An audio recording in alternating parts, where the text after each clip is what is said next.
difficult to pick up the players after that? Yeah, I mean, listen, you're always going to go through that in football, highs and lows.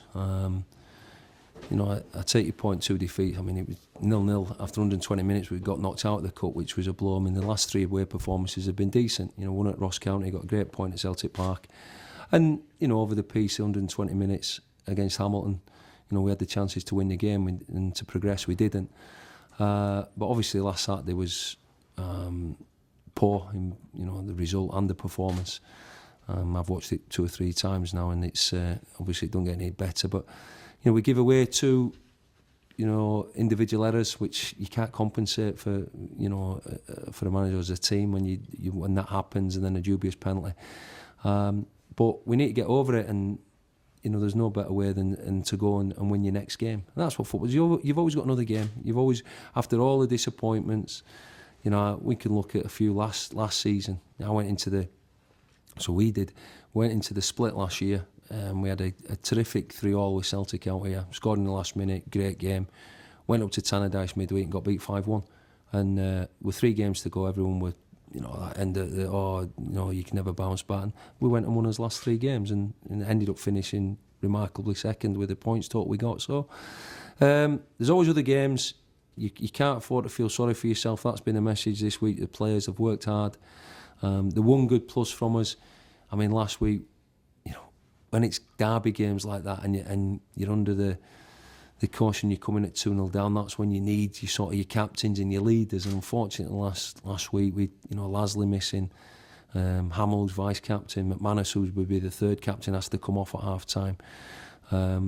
You know, without Vigors and O'Brien as well. So all them are back in contention, which is pleasing, which makes us stronger.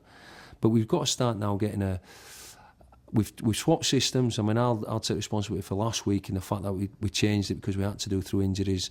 In the certain games, you know, we went to Celtic and you know, played really well. You know, good shape about us, etc. But we've got to find a system that suits us. Not only suits us, but we've got to get consistency of selection, and you get that 2 ways. You get it by having, you know, hopefully injury free, and also, you know, individual players playing at a good level. And we've had that over the seasons, and hopefully we can get back to that soon. You said there that your last 3 away performances have actually been quite good. Yeah. Do you feel you're almost more comfortable away from home? Well, the one thing which is disappointing, not like us, I think we've only scored 1 goal at home this season. You know, having said that, you look back to the Hamilton game, and whatever you say about the first 15 minutes, we have 5 outstanding chances. I mean, how we never scored, you know, 2, let alone 1 goal in that 15-minute period. A couple of good saves, a bit of unluckiness, missing the target with, you know, sort of open goals headers.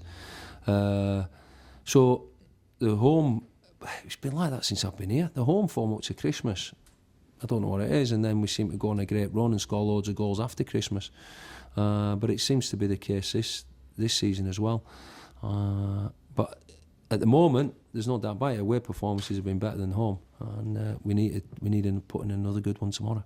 Is it fair to say that some of your kind of forward players, you know, attacking midfielders as well, have still to really get going yet? Is that something you've been working on? I don't think there's a doubt about that. I mean, I know, you know, Big Sutty's managed to get a couple of goals. Viggs has chipped in with 1 at Lawsy in the cup, but we've not been scoring. And we've not been creating as much. But as I say, certainly in the last 2 games, the cup game, you know, we hit the post and the bar. As I said before, there's always a fine line between success and failure.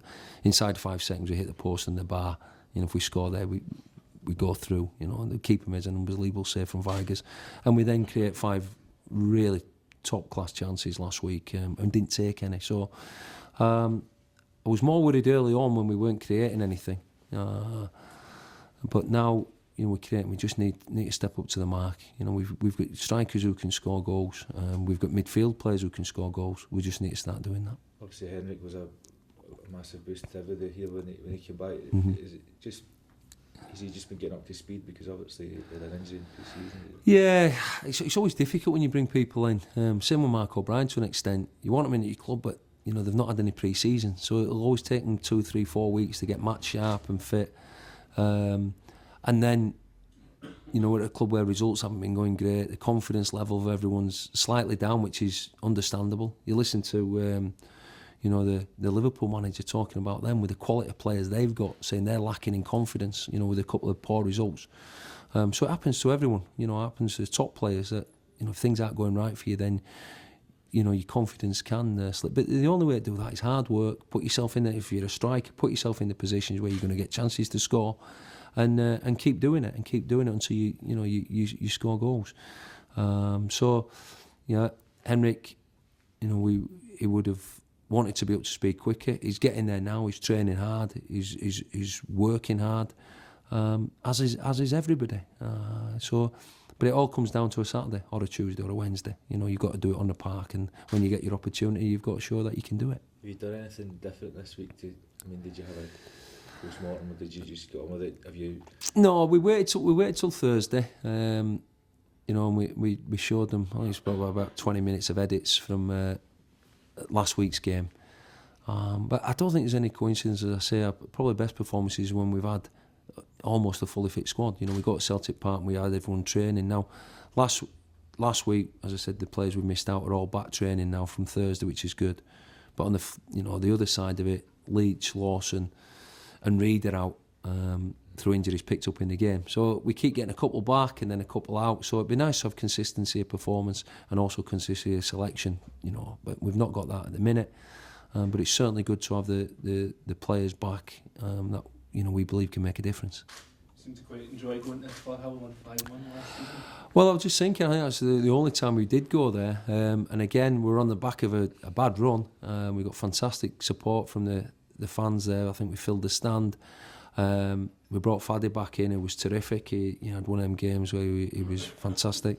And we took his chances. I mean, it was an end-to-end game. 5-1 probably wasn't a true reflection because they had a couple of really good chances. But every chance that we got, we took, and we'll need to do that tomorrow. But it was a start of us going on a run. I think from there on we won another 5 on the bounce. So we'll be hoping for something the same tomorrow. But it's two teams on the back of two disappointing performances and results. I'm sure they'll be desperate to make amends, and certainly we are as well. So it's always open at this. Look, it's such a big park and a good park. They've got good players on the day. They're a match for anyone, like we are on his day. We just need to get more consistent and make sure we start having good days. After this game against Partick, of course, is the international break, and you go away with Scotland. The last international break, you came back and got 2 good results against Ross County and Celtic. Does that help your team, and also does that all help you clear your mind as a manager if things perhaps aren't going as well? Well, it's funny because last time you always want to go into the international break with a win behind you if you can, and we lost a goal in the last minute to St Johnstone here before we went to the international break. As it was, we actually took fringe players and first team to play Scotland on the Wednesday. So I was still working with me. I remember Gordon saying to me, "What do you think?" And I was talking about Motherwell rather than Scotland. I should have been focusing on Scotland. But so we saw him in that. And there's no doubt about it. When I go away with Scotland, I see things and learn things. I remember going to Norway last season with Scotland, and we drew 2 each. And we played. Sorry, we drew the game. Sorry, and they played a formation Norway that we'd not seen for a while. And I came back and played the same formation at Kilmarnock, and we won the game, just doing exactly what they'd done. So you can, it'd be crazy not to learn from Gordon and all the experience he's got, but also watching other international teams and setups. So I enjoy that. It does clear your mind a lot, but don't get me wrong, I'm away and I'm on my iPad and looking at our games and who to play in them. So I still do my Motherwell work, but it's certainly beneficial. Gaining great experience from it and learning certain little things and drills and tactics and little things that Gordon will say or Mark will say that I bring back here and we'll use. Even if you are keeping one eye on Motherwell while you're away with Scotland, is there not a bit of you that wishes you could use the international break to the full to use that with Motherwell rather than go with Scotland? Oh no, not at all. I think, as you said before, I think the left term, every time I've come back from international breaks, we've had a good result. What most clubs do in international breaks is give the players, that's the time they have off to rest and recuperate, really. And next week, we don't play for 2 weeks, so I'll be back in on the Wednesday. But I'm always we're only, and to be honest, Gordon gives me a little bit of time off, and I'm always back in, pop in, and maybe see the 20s game and that. So there's not a lot of difference, as I say. And when you're looking at your next game, which ours will be Dundee when we come back, you only really start focusing on a shape and a pattern how you're going to play on the Thursday in training. So it never interferes whatsoever. It's only positive when I go away. Is it a case when your team lose quite heavily that you learn more about the players that way? That's when you find out most about them? Well, you see, if you can bounce back, as I say, you can look into everything last week. Hamilton were far better side. They're playing with the confidence, and rightly so, with the run. They've only lost one game this season, and they were on a winning streak from last season. And confidence is massive in football, and you take that winning mentality, and you just believe that you're going to win. But we can't legislate for the 2 individual errors we give goals to them, even though they were better than us in the first half. Our chances straight after half time, the 5 chances, were far better than any chances they had in the game, but we didn't take them. So, yeah, we'll be looking for a reaction tomorrow. I think we're honest, we're always open and honest with players as a staff, and they're open and honest as well. And they knew they let themselves down last week, let the supporters down, and as a group, we let people down. So we've now got to show, which we've done over the year after year after year, after we've had bad performances and bad results, we've shown that we've got the spirit, the determination, the desire, which I know we've got in that dressing room to bounce back. Looking to the Welsh society, just a question on that. They need to make the 800,000 mark, I think, by the end of November. How crucial a time is this for the club on and off the pitch? Well, the Welsh Society's been trying to get up and running for a few years now, and I've got to say, we go to the meetings and things like that. My focus at the moment is on the football park. I think one sort of disappointing thing, and I've said this across the board in Scotland, be it Inverness, be it St Johnstone, be it Hamilton at the moment, certainly be it us. These clubs couldn't have done any more in the last couple of years, and yet the attendances are still falling. So something in the broad aspect has to be done. You look at Hamilton top of the league, but the crowds aren't improving. St Johnstone won a trophy cup final last year. Inverness had a fantastic run to the final and still getting below 3,000. So off the field, it's always a challenge at clubs like ours. Obviously, if results on the park and success on the park is far better to help things what are going off the park, the Welsh Society, etc. But we've had success, or relative success, in where we've finished and winning games in the last 3 seasons, and we've not really seen a great upturn. So, I don't think the club can do any more. Obviously, at this moment in time, the performance on the park are not good enough, but we need to look at that. And I look at that. I lead the Welsh Society and the running of the football club to obviously people far brighter than myself. I've got to focus on what we do on the park.